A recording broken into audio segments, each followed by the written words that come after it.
Today, I'm going to talk about Facial Library in 3ds Max. Let's open the Facial Library. Click on the Face Library button.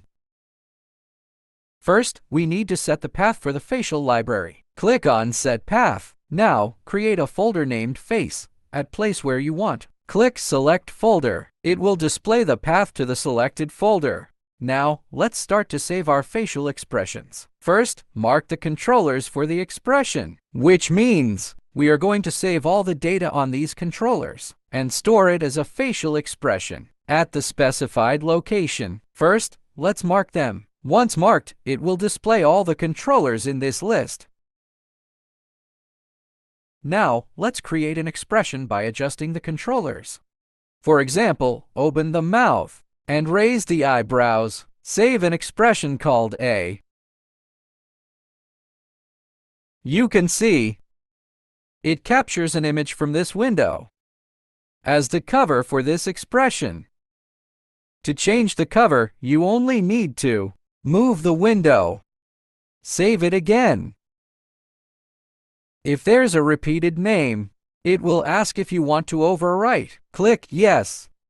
Now it will update the cover based on the window's perspective. Next, save the second expression. Close its mouth. Lower the corners of the mouth. Also, lower the eyebrows.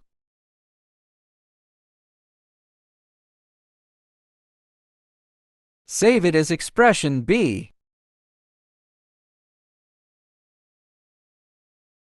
After saving these two expressions, how do we use them? First, reset all controllers to 0. Since they are Animecraft controllers, it has a pre-built reset button. Click it to reset. Now, back to Expression Library. If you need to use this expression, just click on it.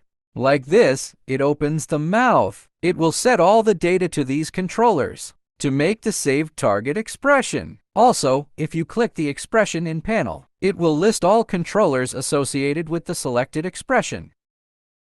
So, just click, and you can set your character to the corresponding expression. We recommend creating different path for each character to store the different characters' expressions. Because you are saving controller data, different expressions may have different controller data. At this point, you can switch paths. For example, if there are actions here, switch to this path. It will update the expressions under this path. If you click here because it's the same character, its expressions will be these. If you want to switch path, it will work like this. Also, there are some buttons here. Let me introduce them one by one. For example, if you feel that each display grid is too small, you can adjust the size of each grid using this parameter. For example, if I set it to 300, it will resize. If I set it to 500, it will become very large. Other assets will be pushed down. Because this is a flowing layout, you can adjust its position by dragging or shrinking this window. It will go to the corresponding position. We will remember the parameters, like size of the window. Every time you open this panel, it will show the last time you closed this panel. Every time you drag it, it will store the window information. You can set the size you like. There are also two options. One is from File, and the other is from Select. When you select from File, it will set all the controllers according to the data in this file. While this option will based on your selection, it will set all selected controllers.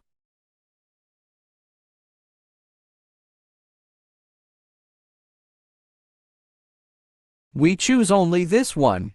Click this. It will only set this one controller. Other controllers will not work. If we choose all the data in here, it will move including the mouth and eyebrows. You can select multiple controllers too. It will only move the 3 controllers I selected. Next is the feature of the slider. It's a function to adjust the amplitude of this expression. First, we select this expression, moving this slider. Left will decrease the amplitude. It will change from a smiley face to a sad face. If we slide it to the right, it will be a bigger smiley face. The number here is the amplitude we can manually set it. For example, 2 or 3.